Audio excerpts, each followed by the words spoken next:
Y'all, so welcome to my channel. This is gonna be a lax video. As you can see, I'm sitting in my bed, and it's because I got a story time for y'all. For any of y'all that are interested in some real tea, well, I'm about to give you some. So, this is a story time about the time I was outed in church by my so-called best friend. And I want you to know I use that word extremely loosely, lightly, and like it means basura to me. Like it doesn't mean anything now, looking back. But for y'all to really understand like the story, there's gonna be a lot of details that I have to give y'all to really preface the situation. And so I'm gonna do that.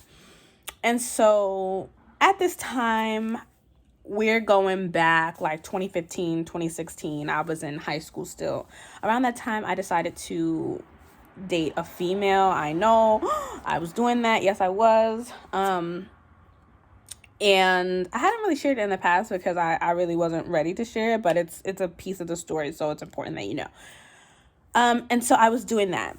However, at that point in time, I was not ready to tell my family. I was extremely scared and nervous and honestly ashamed of that. But I didn't know that at the time, right? And so I decided that I was going to keep this from my family, right? I was going to hide this from them. They wouldn't have to know.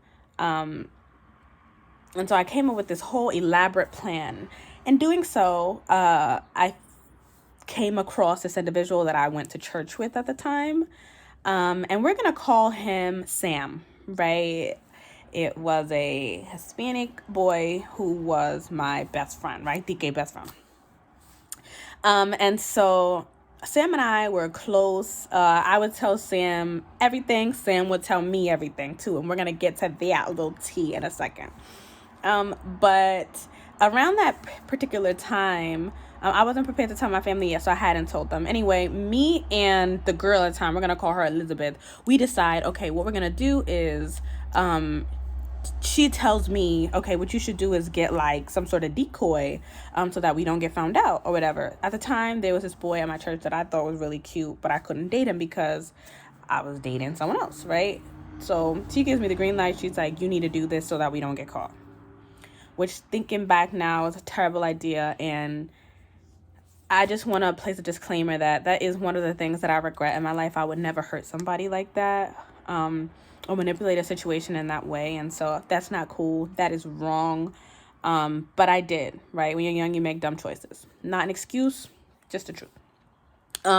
So I had done that. So we're like talking. We're not like physically in a relationship, me and the boy. But maybe like, so time goes by, we're chatting, we're talking. But Sam at the time knows that I have a girlfriend. I don't know, Sam had this weird like fascination with me. I think at some point he might have liked me. And so this is where we get a little like interesting. So he decides that he's going to go tell this individual that I had been dating, the gentleman, that I had a girlfriend. He was going to air me out, right? He was going to tell on me. He does. He goes and does that. And the individual ends up being hurt. They feel really thrown off guard. And I feel extremely bad. So I'm only apologetic. I'm like, I'm so sorry, this and that and the third, just trying to like make it better.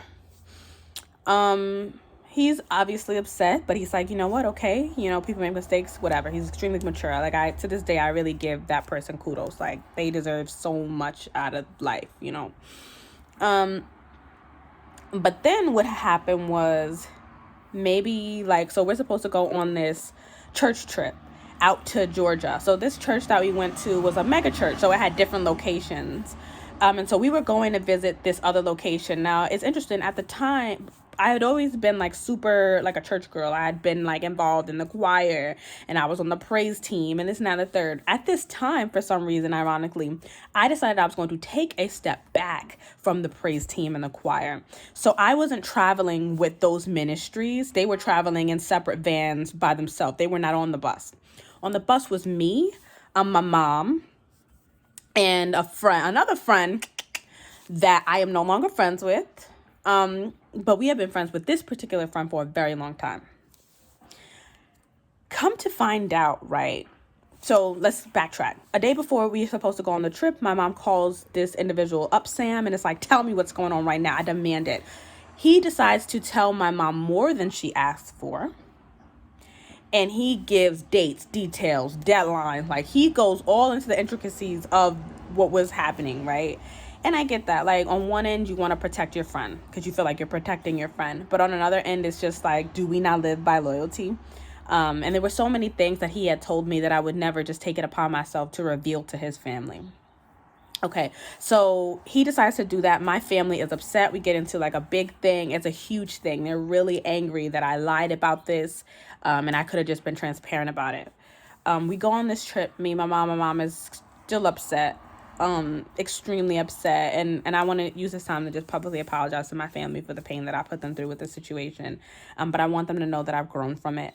And then I think that I needed that situation to help me grow and mature in a lot of different ways.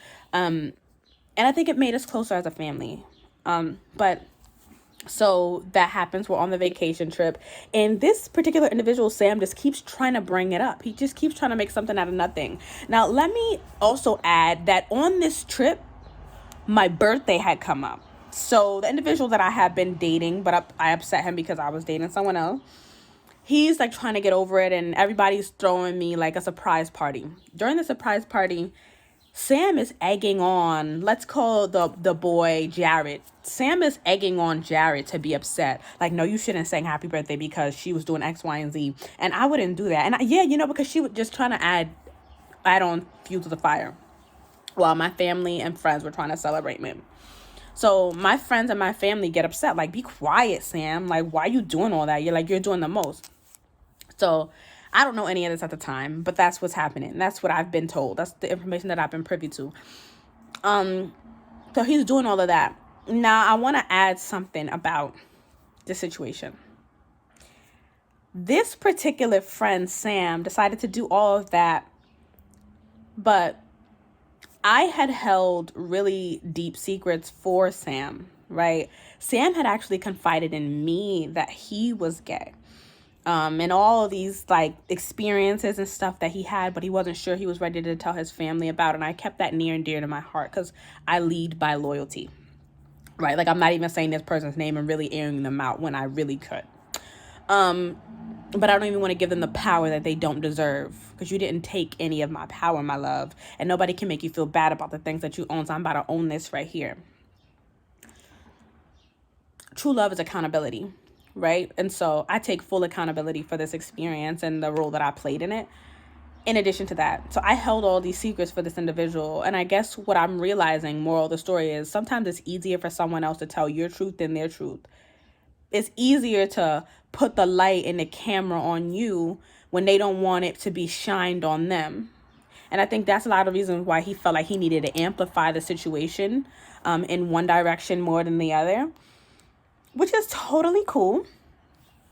I forgive him for that. Forgiveness doesn't mean reconciliation. Actually, it might actually be like still on site. And that's across the board for like my family as well. And I just don't respect individuals who do things like that, but they felt the need to tell my truth.